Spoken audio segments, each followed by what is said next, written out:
సంకల్ప సిద్ధి ఉన్నప్పుడు ఏం జరుగుతుంది అంటే క్షణాలలో అది జరుగుతుంది.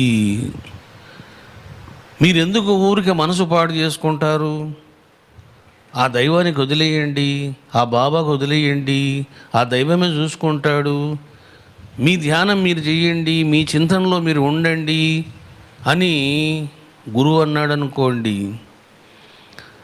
గురువు కూడా మనస వాచ కర్మణ త్రికరణ శుద్ధిగా ఆ విధంగా ఇన్వాల్వ్ అయ్యాడు అనుకోండి దైవ సేవలో, అప్పుడు దైవం కదులుతాడు. చెయ్యవలసినటువంటి సహాయము చేస్తాడు. చూశారా బాబు? మీకు ఇవన్నీ కూడా ఏదో కథలు కాదు, మన జీవితంలో జరుగుతూ ఉంటాయి.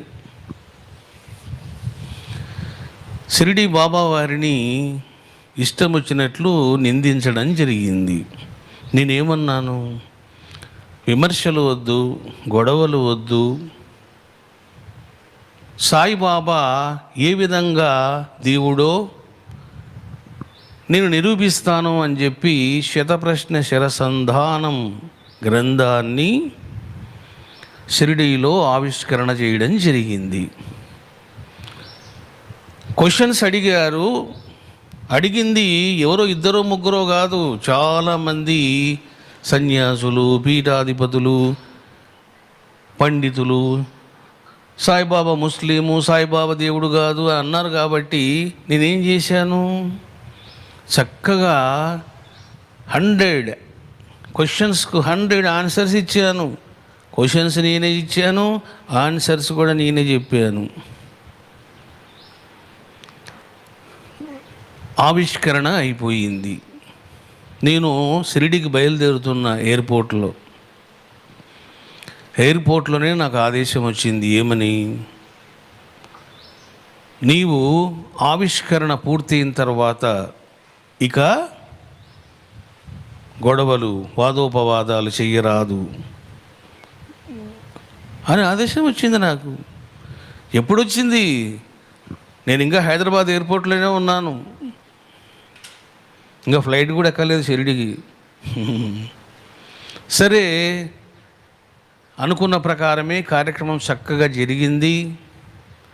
షిరిడీలోనే అనౌన్స్మెంట్ చేయడం జరిగింది. ఏమని? నేను చెప్పవలసింది చెప్పాను, చేయవలసింది చేశాను.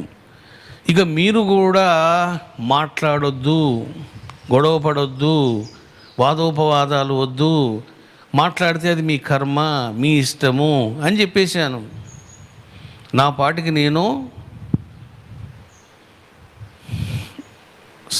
సాధనలో, ఉపాసనలో మునిగిపోయాను. అన్నీ మీరు చూశారు. మరి ఏం జరిగింది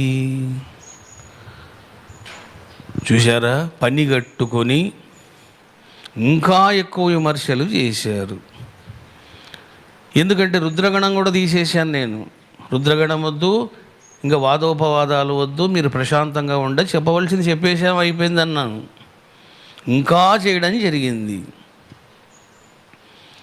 మరి మనం ఏం చేయాలి? తీవ్రంగా మనం కూడా గొడవ పడాలి. అట్లా పడ్డామా? పడలేదు. నోటికి ఎంత వస్తే అన్ని విమర్శలు చేశారు.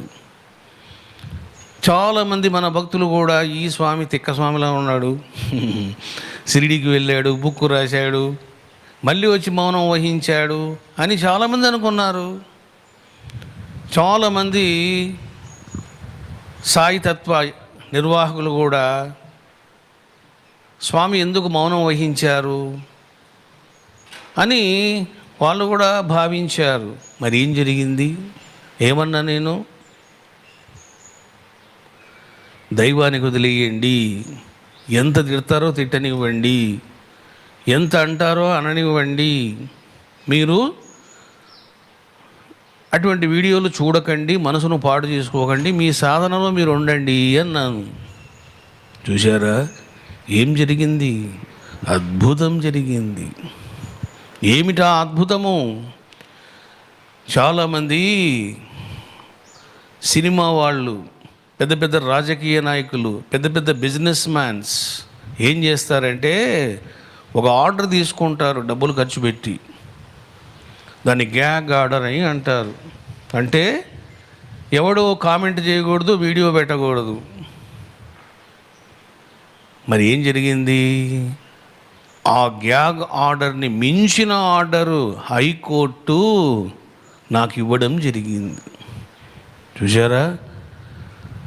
ఈ ఆర్డరు బాబాకి ఇవ్వలేదు, నాకు ఇవ్వడం జరిగింది. ఎందుకంటే ఈ గ్యాగ్ ఆర్డర్ అన్నది కూడా లోయర్ కోర్టు నుంచి వస్తుంది, కానీ నాకు ఎక్కడి నుండి వచ్చింది? హైకోర్టు నుండి వచ్చింది. ఇక ఎవడెవడు వీడియోలు పెడతాడో, ఎవడెవడు మాట్లాడతాడో, ఎవ్రీథింగ్ అబ్జర్వేషన్ ఉంటుంది. అవన్నీ మనం ఇవ్వడం కాదు, డిపార్ట్మెంటే చూసుకుంటుంది. అది డిపార్ట్మెంటు టేకప్ చేస్తుంది. ఇమ్మీడియట్ యాక్షన్ ఏంటది? కోర్టు ధిక్కారణ కేసు. చూశారా? అందుకే నేను చెప్తాను, గురు నింద వినకూడదు. గురు నింద వినవలసి వచ్చింది. We have to react properly. React అయ్యా నేను. ఎలా బుద్ధి చెప్పాలో అలా బుద్ధి చెప్పాను. చూశారా? ఒక్కడైనా మళ్ళీ ఆ పుస్తకం తీసుకొని ఇది ఈయన తప్పు రాశాడు అని అన్నారా? అనలేడు వాడు. ఎందుకు తెలుసునా? అట్లా ఉంటాయి ప్రమాణాలు, అట్లా ఉంటాయి నిదర్శనాలు, అట్లా ఉంటుంది సుజ్ఞాన ప్రతిపాదనం. చూశారా? కాబట్టి మనకు మనంగా ఉండాలి ఎప్పుడు కూడా. రౌడీ ఒక బిహేవ్ చేస్తే ఒకడు, నువ్వు కూడా రౌడీ అవతారం ఎత్తకూడదు. యు ఆర్ ద ముని, నువ్వు మునిలాగే ఉండాలి. యు ఆర్ ద ఋషి, ఋషిలాగానే ఉండాలి. చూశారా బాబు? అంటే ఇప్పుడు వచ్చినటువంటి ఆర్డర్ చిన్న ఆర్డర్ కాదు అది. వాస్తవంగా ఎవరైనా అట్లా ఆ విధంగా కోర్టులో వేసినప్పుడు 6 months 1 year ఇస్తారు ఆర్డర్.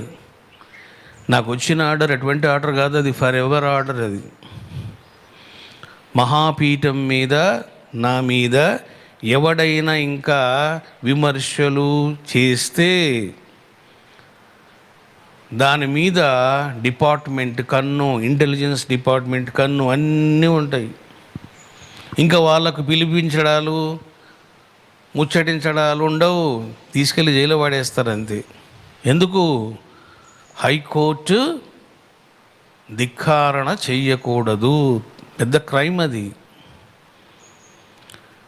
ఈ రకంగా మీరు తెలుసుకున్నారు. ఎందుకు చెప్తున్నాను ఇవన్నీ అంటే, ఇది జరిగి ఎన్నో రోజులైంది. నేను మీకు చెప్పానా?